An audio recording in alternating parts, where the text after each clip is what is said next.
guys, don't forget to subscribe and help the channel get to 170,000 subs.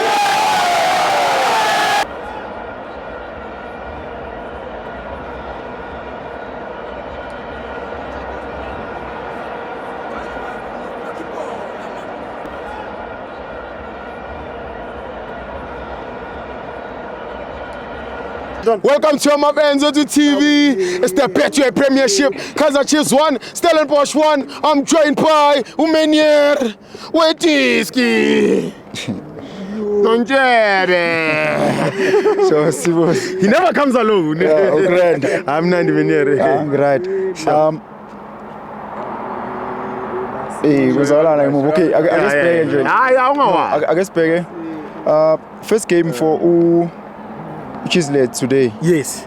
I think for me now Uchizlet we quality, ne? Yes, Minier. Looking at his intentions well, I guess check la. I-player eli-quality awudinga isikhathi esiningi ukuthi uze ulibone ne. Yeah. Asibuyele la 17 minutes. Uchizlet udlala over i-defense for uSilva. Yeah. Uyabuya 18 minutes. Yeah. Uzodlala i-left half space i-through ball for uPaseka Marco. Sure. And then uyabuya 20 minutes uzodlala i-through for uLilepo. Yes, Minier. Uyabuya 23 minutes from i-left half space utaka ushaya i-curve. Sure.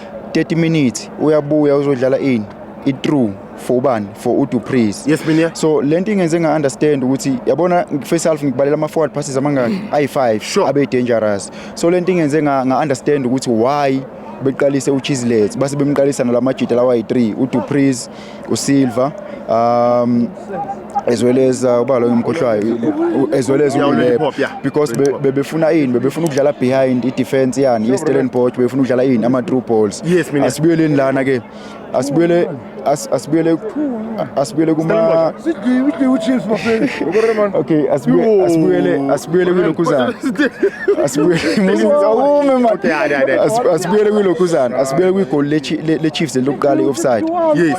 Bekubani bekuSilva to uDupreez. Yes, kwathiwa li-offside. Yeah. And then saya egolini layo i-Chiefs actual goal labo lokuqala lishawa ubani igoli liqhamuka kuLilepo kwakurabani kwakuSilva kwazoba uDupreez wathola i-chance. So yabo lamajita front three yabo they had i-chance ukuthi benze njani yokuthi bekore but uDupreez wangasebenzisa lawo ma-chance. So I think le combination yabo iyabasebenzela.